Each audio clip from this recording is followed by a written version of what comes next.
இன்னைக்கு நம்ம ஒரு குடும்பம் பார்க்க போறோம். அவங்க தான் சூரிய குடும்பம். வாங்க அவங்க போய் சந்திக்கலாம்.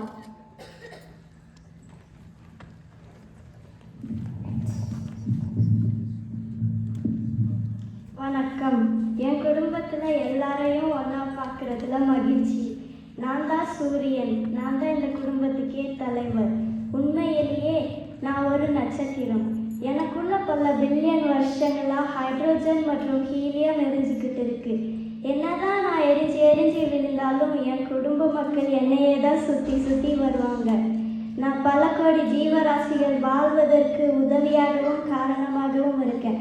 பசங்களா இப்போ உங்களை நீங்களே அறிமுகப்படுத்திக்கோங்க.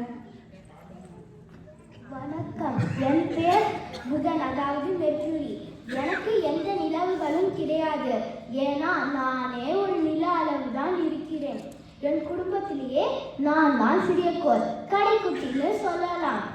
அதனாலேயே சூரியன் என்ன கண் பார்வையிலே வச்சிருக்காங்க. பக்கத்தில் இருக்கிறதுனாலேயே இந்த மெர்க்குரிக்கு டெம்பரேச்சர் பார்க்கணும் போல இருக்குது. நான் துருன்னு வேகமாக ஓடுறதுனால 88 நாள்லேயே ஒரு வருஷத்தை முடிச்சிடுறேன். வணக்கம், என் பேர் வெள்ளி, அதாவது வீனஸ். நான் தான் எங்கள் குடும்பத்திலேயே வெப்பமான கோள். அது மட்டும் இல்லை, நான் தான் பிரகாசமான கோளும் கூட. சன்ரைஸ்க்கு முன்னாடியும் சன்ரைஸ்க்கு அப்புறம் கூட நான் தெரிவேன். அதனால் என்னை விடிவெளின்னு கூப்பிடுவாங்க. ஆனால் எனக்கு விடிவெளின்னு பேர் வச்சுட்டு மக்கள் லேட் தூங்குறதும் சன்ரைஸ்க்கு அப்புறம் அலாரம் அடித்தோம் அது ஸ்னூஸ் பண்ணிட்டு தூங்குறதுமா இருக்காங்க. வழக்கமாக எல்லாரையும் குழப்பவியே, அதை சொல்லு. நான் ரிவர்ஸில் சுற்றுவேன். அதனால் எனக்கு சன்ரைஸ் இஸ் இந்த வெஸ்ட். எனக்கு ஒரு வருஷத்தை விட ஒரு 4 நேரம் தான் இன்னும் அதிகம். போதும், எனக்கு இப்பே குழப்பமா இருக்கு. வணக்கம், என் பேர் பூமி, அதாவது அர்த். எல்லா வளங்களையும் கொண்டதால் மனித வாழ்க்கை எங்களுக்கு சாத்தியமானது. ரொம்ப சூடாகவும் இல்லாமல் குளிராகவும் இல்லாமல் அழகான வெப்பம் கொண்ட ஒரு கோள். 1/3 தண்ணி இருப்பதால் வாட்டர் சைக்கிள் மூலமாக என்னால் பருவங்காலங்களை வர வைக்க முடியும். பயிரிடவால வளமான நிலத்தையும் என்கிட்ட இருக்கு. சன்லேருந்து வரக்கூடிய ரேடியேஷனை கட்டுப்படுத்த என்கிட்ட ப்ரொடெக்டிவ் லேஸ் கூட இருக்கு. இப்படி மனிதர்களும் பிற ஜீவராசிகளும் வாழ்வதற்கு ஒரே கோள் நான் தானே எனக்கு ரொம்ப பெருமையா இருக்கு. வணக்கம், என் பேர் செவ்வாய், அதாவது மார்ஸ். இன்னைக்கு காட வாழ்ந்து சொல்லுவாங்க. என்கிட்ட நிறைய அயன் ஆக்சைடு இருக்கிறதுனால நான் சகப்பு நிறத்தில் இருப்பேன். பூமியை மாதிரி என்கிட்ட லைஃப் பாசிபிளா தண்ணி இருக்கணும். எனக்குள்ள ஆரோட தேட ஆரம்பிச்சிருக்காங்க.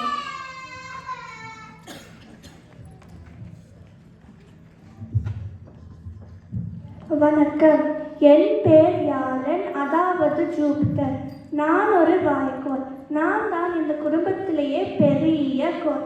பல 1000 ஆண்டுகளாக சுற்றி கொண்டிருக்கிற சூறாவளி என்னும் மாறாத அடையாளமாக பெரும் சிவப்பு நிற வட்டமாக இருக்கிறது. எனக்கு மட்டும்தான் ஒரு நாள் மிக வேகமாக முடியும், அதுவும் 10 மணி நேரத்தில். ஆனால் ஒரு வருஷத்துக்கு பூமியோட 12 வருஷம் ஆகும். எனக்கு 95 நிலாக்கள் இருக்கு.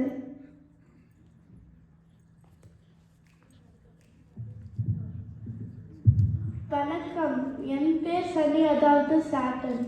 பூமிக்கு அடுத்தது எல்லாரும் என் பேர் தான் பயன்படுத்துவாங்க. அது எதுக்குன்னு உங்களுக்கே தெரியும். எல்லாரும் என் வளையல் கொண்ட அழகான கோள்னு நினைச்சிட்டு இருக்காங்க. ஆனால் அது கல், மண் மற்றும் குப்பைன்னு பல பேருக்கு தெரியாது. நான் தான் 2வது பெரிய கோள். எனக்கு 145 நிலாக்கள் இருக்கு. வணக்கம், நான் யுரேனஸ். நான் ஒரு பெரிய பனிக்கோள். எனக்கு எப்பயுமே குளிர் காத்து இருக்கும். நான் தான் என் குடும்பத்திலே குளிரான கோள். நான் சாய்ந்தபடி சுற்றுவேன். எனக்கு ஒரு நாள் 17 மணி நேரம் தான் ஆகும். பூமியில் 84 வருடங்களுக்கு எனக்கு 1 வருடம் மட்டும்தான் முடியும். எனக்கு 28 நிலாக்கள் இருக்கு. வணக்கம், நான் நெப்டியூன். நான் ஒரு வாழைக்கோள். அதனால எனக்குள்ள எப்பவுமே ஃபைட்டர் ஜெட் ஸ்பீடில் இருக்கு அதிவேகமான காற்று இருக்கும். எனக்கு ஒரு நாளைக்கு 16 மணி நேரமும் ஒரு வருடத்துக்கு பூமியோட 175 வருடமும் ஆகும். என்கிட்ட 16 நிலாக்கள் இருக்கு. வணக்கம், நான் ப்ளூட்டோ. நான் ஒரு ட்வார்ஃப் பிளானெட். என்னது டுவார்ஃப் பிளானட்டா? அப்படின்னா சொல்லிக்கிறதுக்கு நான் பெரிய ஆளில் அர்த்தம்.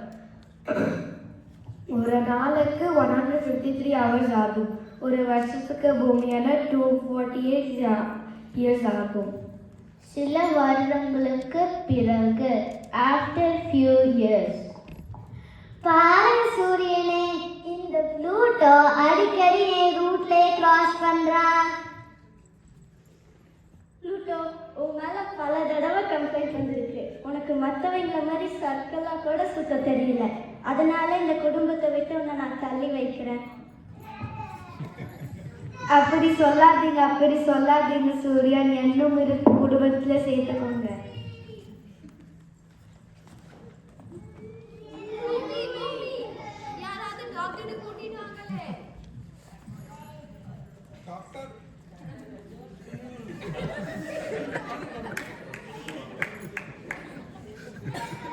டாக்டர், எங்க பூமிக்கு என்ன ஆச்சு?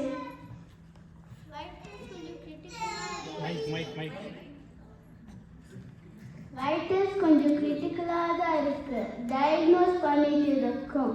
சொல்றேன். நல்லா தானே இருந்தா, திடீர்னு என்னாச்சு? எனக்கு ஒண்ணுமே புரியல. அதை நாங்கள் சொல்கிறோம். மனுஷங்கள் தான் இதுக்கு காரணம். மனுஷங்களா? என்ன செய்றாங்க? நிறைய மரங்களை வெட்டுறாங்க. அதனால நிறைய மரங்களை வெட்டி நிலத்தை யூஸ் பண்றாங்க. அதனால நிறைய பறவைகளும் மிருகங்களும் காணாமலே போயிடுச்சு. ஃப்ரெஷ் ஆக்சிஜன் இல்லாம நிறைய கார்பன் டை ஆக்சைடு தான் இருக்கு. இது மட்டும் இல்லை, லாஸ்ட் 10 to 20 இயர்ஸாக நிறைய வெஹிக்கிள்னால பொல்யூஷன் இன்க்ரீஸ் ஆகிடுச்சு. நம்ம யூஸ் பண்ணுற ஏசி ஃபீல்ட்லேருந்து கூட நிறைய சிஎஸ்சி எமிட் ஆகுது. இந்த காடு நம்மளை ப்ரொடெக்ட் பண்ணிக்குது, இருக்கிற ஓசோன் லேயராக இம்பேக்ட் பண்ணுது. இப்படி இன்க்ரீஸ் ஆகிற கார்பன்னால மழை தண்ணி சரியாக வராமல் வாட்டர் ஸ்கர்சிட்டி அதிகமாக வருது. ஆறுகள்லையும் குளங்கள்லையும் தண்ணிக்கு பதிலாக மண்ணில் ஒழுது. அப்படியா இங்கே கட்டின வீடுகளுக்கு தான் மழைக்காலத்தில் உள்ள தண்ணி அதிகமாக வருது. அந்த வாட்டர் ஸ்கர்சிட்டி விவசாயத்தை பாதிக்குது. அது மட்டுமா, மனுஷங்களோட தேவைக்காக பல ஃபேக்டரிஸ் அதோட கழிவுகளாக நிலத்திலையும் வாட்டர் பாடிஸ்லையும் டம்ப் பண்ணுறாங்க. அது பத்தாதுன்னு மீட்டை எடுக்கிறேன்னு மண்ணை மொத்தமாக நாசமாக்கிட்டாங்க.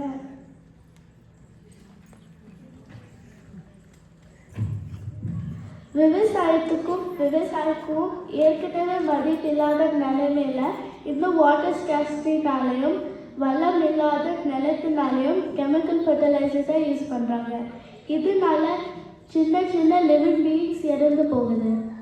நம்ம விஷமாக மாறிய உணவை சாப்பிட்டுட்டு இருக்கோம்.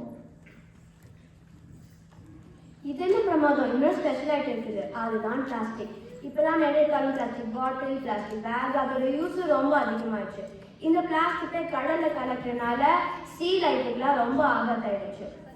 400-500 வருடங்கள் ஆனாலும் அழியாத பிளாஸ்டிக் நம்மள தான் அழிச்சிட்டு இருக்கு. 4G 5Gன்னு பல ஜிக்கள் டேஞ்சர் லிமிட்டை தாண்டி போயாச்சு. அதை தாங்க முடியாம பல பறவைகள் மற்றும் விலங்கினங்கள் எல்லாம் அழிஞ்சே போயிடுச்சு.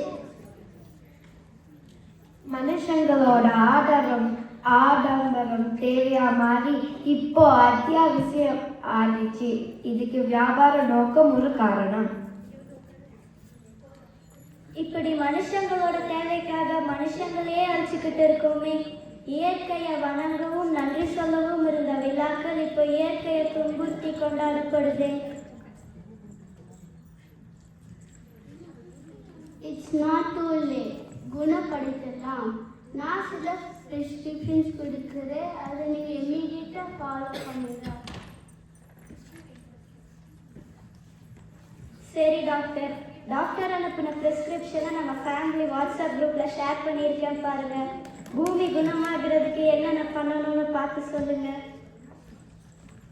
நிறைய மரங்களை நடணும். அதுக்கு தேவையான மழை வரணும். அந்த மழை நீரையும் சேகரிக்கவும் செய்யணும். அதிகமாக பப்ளிக் டிரான்ஸ்போர்ட் யூஸ் பண்ணி பொல்யூஷன் கண்ட்ரோல் பண்ணணும். அது மட்டும் இல்லை, பெட்ரோல் டீசல் போன்ற நான் ரினியூவபிள் சோர்சஸை டிபெண்ட் பண்ணாமல் solar energy, wind energy, water எனர்ஜியை அதிகமாக யூஸ் பண்ணணும். ஃபேக்டரிஸோட கழிவுகளையும் நம்மளோட குப்பைகளையும் ரிசைக்கிள் பண்ணி வேஸ்ட்டை ரெடியூஸ் பண்ணணும். கெமிக்கல் ஃபர்டிலைசர்ஸாக யூஸ் பண்ணாமல் இயற்கை முறையில் விவசாயம் பண்ணணும். நல்லா சத்தான உணவை சாப்பிடணும்.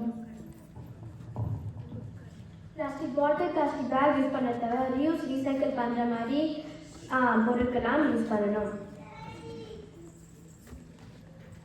எந்த டெக்னாலஜி வந்தாலும் அது மனிதர்களின் வளர்ச்சிக்காக மட்டுமே இருக்கணும். மனுஷங்களோட தேவை இயற்கைக்கு எதிராக இல்லாமல் இயற்கை சார்ந்திலிருந்து இருக்கணும். டாக்டர் கொடுத்த ப்ரிஸ்கிரிப்ஷன்ஸ் நம்மளுக்கோ தான். அது அடுத்த ஜெனரேஷன்ஸ் வாழ நல்ல இடத்தை விட்டு செல்வோம். இந்த பூமிக்கு வந்த நோயை குணப்படுத்தவும். Get well soon, Earth.